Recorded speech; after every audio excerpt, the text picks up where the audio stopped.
Hello दोस्तों, जैसे कि हमें पता है कि आज से यानी 10 तारीख से बिहार बोर्ड में हाफ ईयरली पेपर अर्धवार्षिक मूल्यांकन शुरू हुआ है। तो उसी में क्लास 5th का ये पर्यावरण और हम का पेपर है, जिसे मैंने सॉल्व किया हुआ है। तो जो बच्चे दे रहे हैं पेपर, वो इससे मिला करके अपना नंबर देख सकते हैं।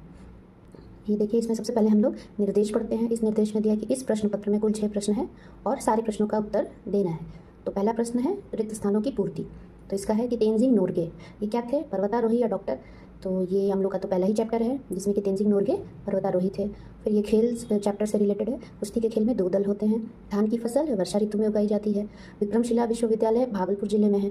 माउंट एवरेस्ट समुद्र तल से, ये तो बहुत ही आसान है। और ये कितना मीटर ऊंचा है, 8848। अब हमारा दूसरा प्रश्न शुरू होता है, जिसमें कि सही तथा गलत का चिन्ह लगाना है। पहला, व्यायाम और योग हमारे शरीर के लिए हानिकारक है।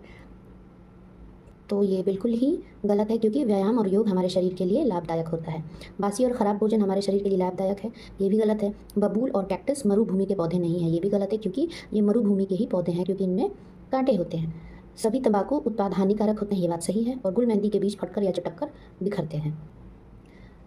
तो अब देखिए, अब हम लोग तीसरे क्वेश्चन पर आए हैं और इसमें क्या करना है कि हमें मिलान करना है। तो जो देव सूर्य मंदिर है वो कहाँ स्थित है, औरंगाबाद जिले में। रहट जो होता है ये पुराने टाइम में सिंचाई का साधन था। गतका जो है एक मार्शल आर्ट होता है। और हवा में उड़ने वाले बीज कपास के बीज होते हैं, ये बीज हवा में उड़ करके इधर उधर बिखर जाते हैं। और बोध गया में बोध गया जो है वो महात्मा बुद्ध से संबंधित है। चौथा सवाल है अति लघु उत्तरीय प्रश्न। इसका जवाब 20 शब्दों में देना है, यानी कि 1 या 2 लाइन में ही आपको अपने उत्तर देने हैं। तो इसका पहला है सवाल है, आप अपने गाँव में मच्छर कम करने के लिए क्या करेंगे। वैसे तो बहुत से उपाय होते हैं, लेकिन मैंने 2 उपायों को लिखा है कि पानी को जमा होने से रोकेंगे, क्योंकि पानी जब जमा होता है तो उसी में क्या होता है, मच्छर पनपते हैं। और फिर अपने घरों के आसपास सफाई रखेंगे। फिर दूसरा है कि पेड़ पौधों की वृद्धि के लिए किन किन चीज़ों की आवश्यकता होती है। तो जो बेसिक चीज़ें हैं जिनमें जो कि आवश्यक होती हैं, तो वह सूर्य का प्रकाश। हम सभी जानते हैं कि सूर्य के प्रकाश की उपस्थिति में ही जो पेड़ पौधे होते हैं वे अपने लिए भोजन का निर्माण करते हैं। मिट्टी होती है, जल होता है।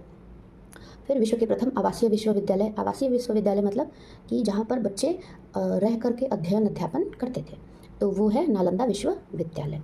फिर चौथा सवाल है कि वर्षा, शरद एवं ग्रीष्म ऋतु में लगाई जाने वाली कुछ फसलें। तो वर्षा ऋतु में कौन सी फसलें लगाई जाती हैं, धान, मक्का, कपास। और क्योंकि इनको पानी की अत्यधिक आवश्यकता होती है। ग्रीष्म ऋतु में सब्जियां, दलहन व तिलहन।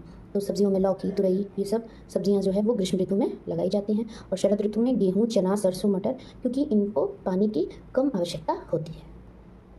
हमारा अगला प्रश्न है कि बिहार राज्य की सीमा किस देश की सीमा से जुड़ी है। तो हम लोग जानते हैं, ये तो सभी बच्चे ही जानते होंगे, बिहार के सभी लोगों को पता है कि बिहार की सीमा नेपाल से जुड़ी हुई है। अच्छा, अगला सवाल है हम लोगों का 5वां लघु उत्तरीय प्रश्न। और ये प्रत्येक प्रश्न जो है वो 5-5 नंबर का है और हमें 50 शब्दों में उत्तर देना है। तो इसमें देखिए कि 2 दिया हुआ है। क दिया है। क में पहला प्रश्न है पर्वतारोहियों को चढ़ने के लिए किन किन सामानों की आवश्यकता होती है, इसकी सूची बनाइए। और अथवा हर्बेरियम बनाने की प्रक्रिया को क्रमवार लिखिए। तो ज़्यादातर बच्चों ने मेरी क्लास में गलती कर दी थी, उन्हें समझ में नहीं आ रहा था कि उन्हें कैसे करना है। तो हमें ये देखना है कि इस प्रश्न में, 5वें प्रश्न में 2 सवाल है, क और ख। तो क में भी 2 सवाल हैं, तो उन दोनों में से आपको कोई क से 1 प्रश्न करना है और ख से 1 प्रश्न करना है। तो क से मैंने पहला प्रश्न किया है कि पर्वतारोहियों को चढ़ने के लिए विभिन्न सामानों की आवश्यकता होती है, जैसे कि विशेष प्रकार के बने जूते। ठंडियों में वहाँ बर्फ़ जमी होती है, तो ये साधारण जूते पहन के नहीं होता है, तो वहाँ के लिए बूट्स जैसे होते हैं, मोटे मोटे जूते होते हैं। कपड़े, सर्दियों के कपड़े ऊन के या मोटे कपड़े। फिर ऑक्सीजन का सिलेंडर, क्योंकि पर्वतों पर जैसे जैसे हम लोग चढ़ते जाते हैं वैसे वैसे ऑक्सीजन की कमी होने लगती है, तो इसी वजह से पर्वतारोही अपने साथ ऑक्सीजन का सिलेंडर भी ले जाते हैं। सर्दी, गर्मी व बरसात की अलग अलग टोपियाँ। पर्वतारोही जिस मौसम में जाना पसंद करते हैं उस मौसम के हिसाब से टोपी रखते हैं। चश्मे होते हैं, दस्ताने, क्योंकि कभी कभी वहाँ बर्फीली हवाएं भी चलनी होती हैं, तो आँखों को दिक्कत होने लगती है, पलकों पर भी बर्फ़ जमने लगती है। और सोने के लिए स्लीपिंग बैग इत्यादि। अब देखिए ख में क्या प्रश्न है, आप भोजन को बर्बाद होने से बचाने के लिए क्या क्या उपाय करेंगे। अथवा खेतों में सिंचाई की आवश्यकता क्यों पड़ती है, आप सिंचाई के कुछ साधनों के नाम लिखिए। तो मैंने, आप दोनों में से कोई एक प्रश्न करेंगे, तो मैंने सिंचाई वाला प्रश्न उठाया है। तो इसमें मैंने लिखा है कि पौधों को फलने फूलने एवं बढ़ने के लिए पानी की आवश्यकता पड़ती है। अतः जब कभी खेतों में वांछित मात्रा से कम पानी मिलता है तो सिंचाई की आवश्यकता पड़ जाती है। सिंचाई के साधन, तो सिंचाई के साधन है मोटर पंप, नलकूप, रहट, नहर आदि। नलकूप और रहट जो है वो प्राचीन सिंचाई के साधन है। नहर भी है, तो नहर आज तक भी इस्तेमाल की जाती है, लेकिन जो नलकूप है और रहट है इनका उपयोग बहुत कम हो गया है। अब ये छठा सवाल है, दीर्घ उत्तरीय प्रश्न लगभग 100 शब्दों में देना है और यह एक प्रश्न 10 नंबर का है।